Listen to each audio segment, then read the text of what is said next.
গোটা রাজ্য জুড়ে চলছে নবম দুয়ারে সরকার ক্যাম্প। বিভিন্ন ক্যাম্পে উপস্থিত হয়ে সাধারণ মানুষের সঙ্গে কথা বলছেন বিডিও থেকে জেলা স্তরের আধিকারিক।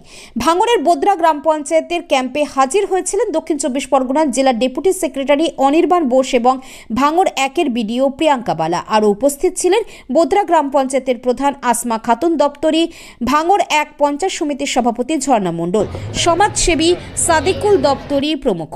সব ক্যাম্পের মতো এখানেও সরকারের 18টি দপ্তর থেকে মোট 38টি সরকারি পরিষেবার জন্য আবেদন করেন সাধারণ মানুষ।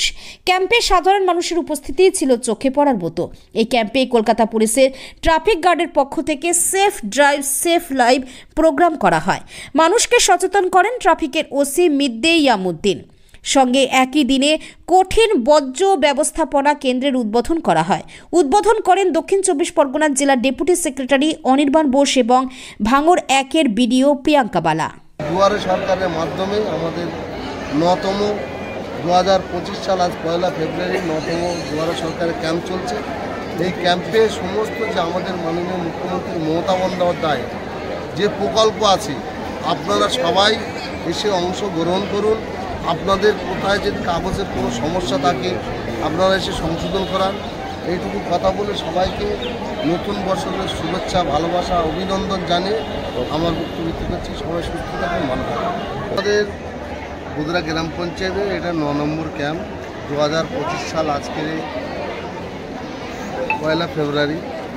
আর আজকে আমাদের ক্যাম্পে এসে উপস্থিত হয়েছেন আমাদের দুয়ারে সরকারের পুলিশ, ট্রাফিক পুলিশ।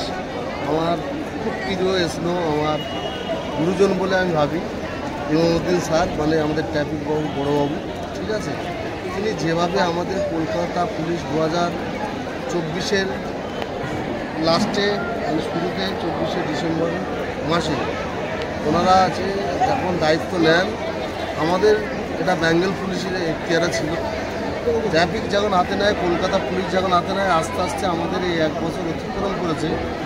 আমরা মানুষকে আত্মবিশ্বাস না, আমরা গর্বিত যেভাবে কলকাতা পুলিশ বা ট্রাফিক সার্জেন আমাদের ইমামউদ্দিন স্যার এসে যেভাবে মানুষকে সচেতন বা পরিবর্তন, অ্যাক্সিডেন্টের হাত তো আমি আগে 100% ছিল, এখন হচ্ছে 30% এসে পৌঁছেছে। তাও সে অনেকে এখন আউটলাইন থেকে আমাদের এই ভোটার লগ্ন, যেরকম আমাদের জীবনতলা ক্যানিং টু বোলাক আছে, আমাদের আছে দেউলুয়ান আছে, এসব হচ্ছে আমাদের মানে বেঙ্গল পুলিশের এখতিয়ার আছে। সেই সবগুলো আমাদের হয়তো অ্যাক্সিডেন্টের হারটা 30% আছে। এটা হয়তো আমাদের এক সময় 2025-এর মধ্যে 0% এসে যাবে অ্যাক্সিডেন্টের মাত্রা। আমাদের যেভাবে মোড়ে মোড়ে ট্রাফিকরা গার্ডরেল বা জাল দিয়ে, বাম্পার দিয়ে, সেখানে আমাদের ট্রাফিক সার্জেনরা আছে বর্ডারে বর্ডারে।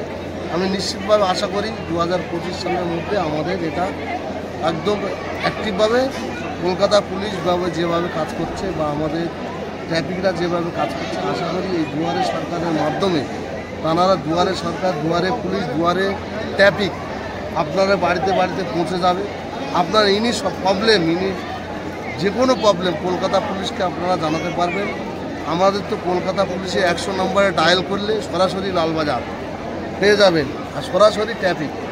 আপনারা যে কোনো এনি সমস্যা আপনারা কলকাতা পুলিশের মাধ্যমে জানাবেন।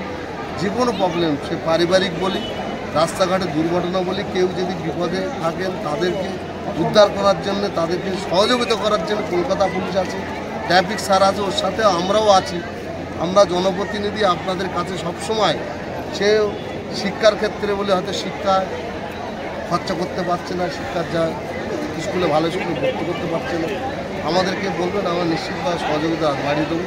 বা কেউ যদি অসুস্থ থাকেন, তাকে হসপিটালে অ্যাডমিশন করতে পারছেন না, আমাদেরকে বলবেন।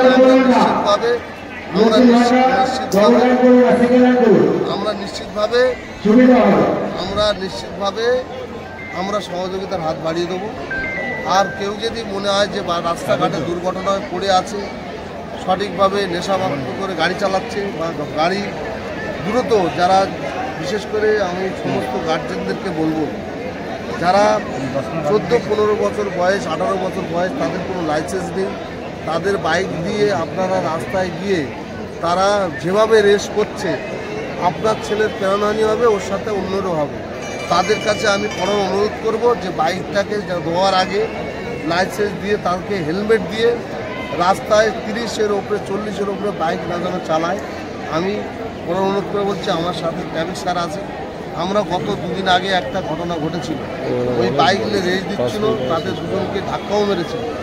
আমি নিজে থেকে আপনার কলকাতা পুলিশ আমাকে বলেছিলেন, মানে আমরা সেই সময় নাবালক ছেলে বলে